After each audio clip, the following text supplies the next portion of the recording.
नमस्कार दोस्तों, हमारे चैनल पर आपका स्वागत है। आज हम आपके लिए लाए हैं इतिहास का इम्पोर्टेंट ऑब्जेक्टिव क्वेश्चन, ठीक, जो कि किसी भी प्रकार का कॉम्पिटिटिव एग्जाम हो उसमें आपके 100% फायदेमंद साबित होगा। तो वीडियो स्टार्ट करने से पहले क्या कहते हैं कि अगर दिल से मेहनत की जाए तो इस बार रिजल्ट पक्का होगा। याद रखिएगा, अगर दिल से आप मेहनत कर रहे हैं तो खुदा भी आपको हेल्प करेंगे और इस बार आपका रिजल्ट पक्का ही होगा। तो चलिए स्टार्ट करते हैं कि पहला क्वेश्चन कहता क्या है।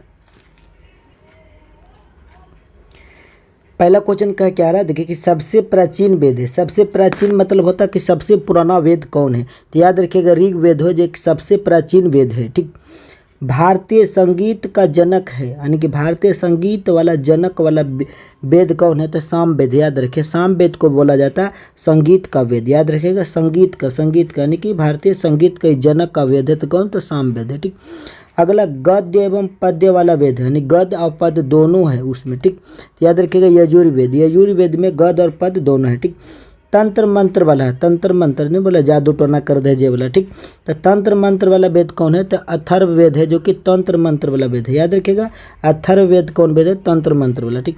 सबसे प्राचीन पुराण है, यानी कि पुराण में सबसे प्राचीन कौन है, सबसे पुराना, ठीक। तो याद रखिएगा मत्स्य पुराण को सबसे प्राचीन पुराण बोला जाता है। मत्स्य पुराण जो है कि सबसे प्राचीन पुराण है, ठीक।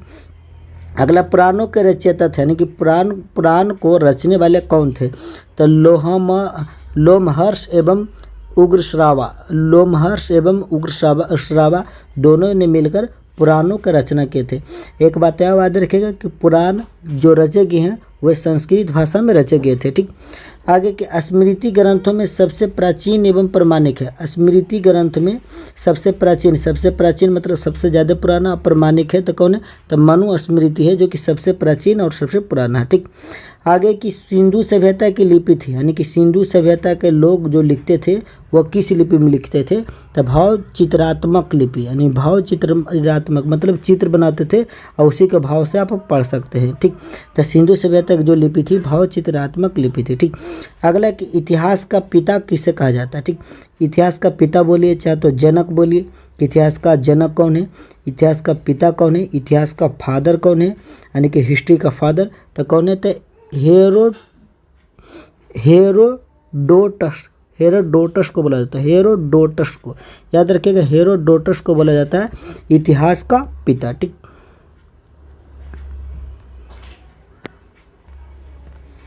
अगला क्वेश्चन देखिएगा कि सिंधु घाटी सभ्यता के लोग का मुख्य व्यवसाय था, यानी कि सिंधु घाटी के जिस सभ्यता के लोग थे मुख्य व्यवसाय मतलब मुख्य काम उनका क्या था, तो कृषि था। याद रखिएगा कृषि मतलब खेतीबाड़ी करना, ठीक। सर्वप्रथम पालतू बनाया गया जानवर है, यानी कि सबसे पहले पालतू किस जानवर को बनाया गया था। तो याद रखिएगा कुत्ता को ही सबसे पहले पालतू जानवर बनाया गया था। कौन जानवर को, तो कुत्ता को, ठीक। अगला कोई कि सिंधु सभ्यता की प्रमुख विशेषता थी। तो सिंधु सभ्यता की प्रमुख विशेषता एक ही कारण थी कि नगर योजना था। नगर योजना यानी कि जिस प्रकार शहर में घर बनाए जाते उसी प्रकार सिंधु सभ्यता के लोग भी घर बनाते थे।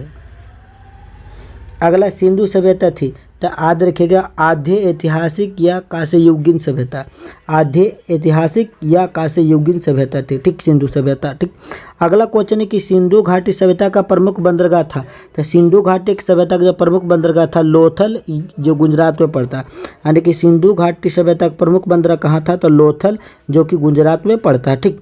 आगे सिंधु सभ्यता का सर्वमान्य काल है कि सबसे ज़्यादा माना गया काल कौन है, तो 1350 ईस्वी पूर्व से 1750 ईस्वी पूर्व के समय को माना जाता है कि उसी समय सिंधु सभ्यता यानी कि था, ठीक। हड़प्पा स्थित है, याद रखिएगा रावी नदी के तट पर हड़प्पा स्थित है। कहाँ पड़ता था, पाकिस्तान के मोंटगोमरी जिला में पड़ता है।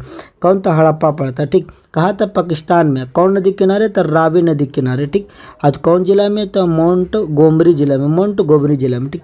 अगला क्वेश्चन है कि मोहनजोदड़ो स्थित है। तो याद रखिएगा सिंधु नदी के तट पर है। याद रखिएगा मोहनजोदड़ो जो स्थित है सिंधु नदी के तट पर है। ये कहाँ पड़ता था, पाकिस्तान में पड़ता। पाकिस्तान का कौन जिला में, तो लरकाना जिला में। याद रखिएगा कि मोहनजोदड़ो जो पड़ता है सिंधु नदी के किनारे पड़ता है, ठीक।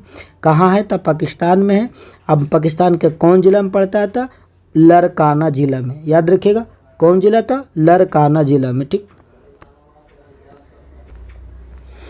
अगला क्वेश्चन है कि मोहनजोदड़ो से प्राप्त प्रमुख स्मारक है, यानी कि मोहनजोदड़ो से प्राप्त प्रमुख स्मारक क्या है जो कि मोहनजोदड़ो से प्राप्त हुआ। तो वृत्त स्नानागार, वृत्त मतलब बड़ा, स्नानागार मतलब जिसमें नहाया जाता था। ठीक, तो याद रखिएगा मोहनजोदड़ो से प्राप्त प्रमुख स्मारक क्या है, तो वृत्त स्नानागार है। ठीक, हड़प्पावासी अनभिज्ञ थे, मतलब हड़प्पावासी को किसका ज्ञान नहीं था, अनभिज्ञ मतलब होता है ज्ञान नहीं था, तो लोहा से, यानी कि लोहा का ज्ञान उनके पास था ही नहीं, लोहा के बारे में जानते ही नहीं थे।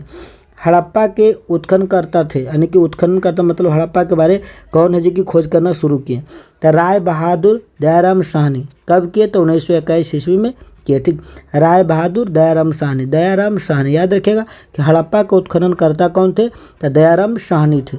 कब किए, तो 1921 ईस्वी को। ठीक, सिंधु सभ्यता की प्रमुख फसल थी, यानी कि सिंधु सभ्यता के लोग फसल के रूप में प्रमुख रूप से क्या क्या उपजाते थे, तो गेहूं और जौ को उपजाते थे। याद रखिएगा गेहूं और जौ को सिंधु सभ्यता के वाले लोग उपजाते थे। ठीक, आर्य लोग सर्वप्रथम बसे, यानी कि आर्य लोग जब आए तो सर्वप्रथम कहाँ बसे, तो पंजाब एवं अफगानिस्तान में। याद रखिएगा पंजाब और अफगानिस्तान में आर्य लोग सबसे पहले बसे थे। ठीक, आर्य मूल निवासी थे, यानी कि जो आर्य लोग जो थे वो कहाँ के मूल निवासी थे, तो मध्य एशिया का वो मूल निवासी थे। आर्य लोग जो भी थे वो कहाँ के मूल निवासी थे, तो याद रखिएगा मध्य एशिया के। ठीक, आर्यों की सर्वाधिक प्रिय देवता थे, यानी आर्य लोग जो थे उनके सर्वाधिक मतलब सबसे ज़्यादा प्रिय देवता, यानी कि किसको सबसे ज़्यादा मानते थे, तो याद रखिएगा आर्य लोग के सबसे प्रिय देवता इंद्र थे। याद रखिएगा इंद्र। ठीक, आर्यों का प्रिय पशु था, यानी कि आर्यों लोगों का प्रिय पशु कौन था, प्रिय मतलब जो सबसे ज़्यादा वो मानते थे, तो याद रखिएगा घोड़ा को, यानी कि आर्य लोग का जो प्रिय पशु था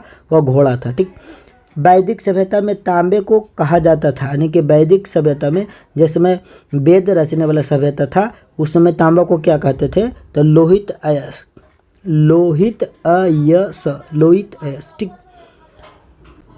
अगला क्वेश्चन है कि सत्यमेव जयते लिया गया, यानी कि सत्यमेव जयते जो भारत का शब्द है कि सत्यमेव जयते वो कहाँ से लिया गया, तो मुंडकोपनिषद से, मुंडकोपनिषद से लिया गया। याद रखेगा मुंडकोपनिषद से। योग दर्शन के प्रवर्तक थे, तो योग दर्शन के प्रवर्तक कौन थे, तो पतंजलि थे। याद रखेगा पतंजलि थे। ठीक, संख्या दर्शन के प्रवर्तक थे तो कपिल थे, संख्या दर्शन के कपिल थे। न्याय दर्शन के प्रवर्तक थे तो गौतम थे, न्याय दर्शन के प्रवर्तक कौन थे, तो गौतम थे। ठीक, योग दर्शन के कौन थे, तो पतंजलि। संख्या दर्शन के कौन है, तो कपिल। न्याय दर्शन के कौन है, तो गौतम। ठीक, पूर्व मीमांसा दर्शन के प्रवर्तक कौन थे, तो जैमिनी। पूर्व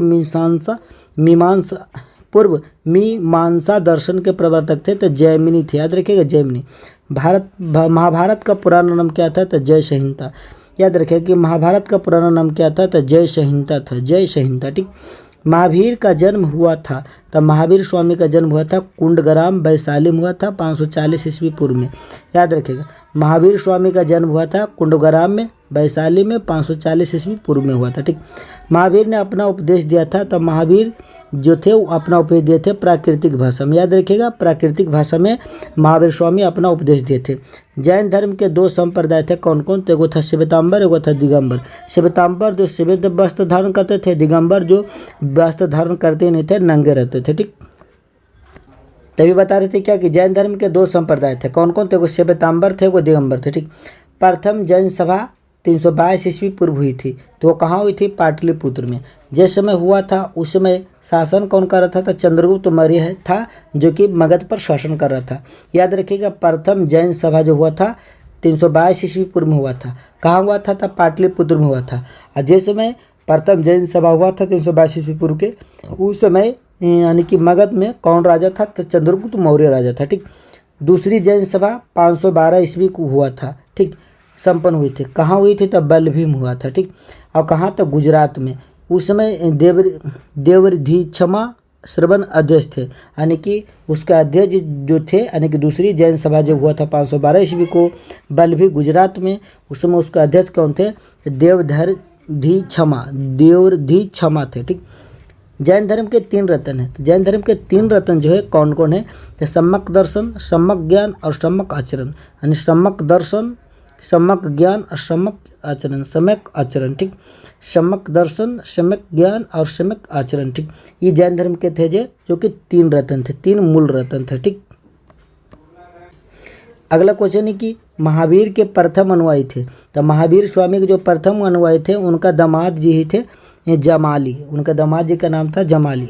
ठीक, तो ये महावीर स्वामी के प्रथम अनुयायी थे। अनुयायी के मतलब होता है कि शिष्य, मतलब पहला चेला। ठीक, तो आशा रखते हैं कि हमारा ये वीडियो आपको पसंद आया होगा। अगर पसंद आए तो लाइक ठोक दीजिए और अपने दोस्तों के पास शेयर भी कर दीजिए। और पहली बार हमारे साथ चैनल पर ज्वाइन हुए तो चैनल को सब्सक्राइब कर बगल घंटी हो उसे भी प्रेस कर दीजिए। फिर मिलेंगे अगले वीडियो में, तब तक के लिए जय हिंद।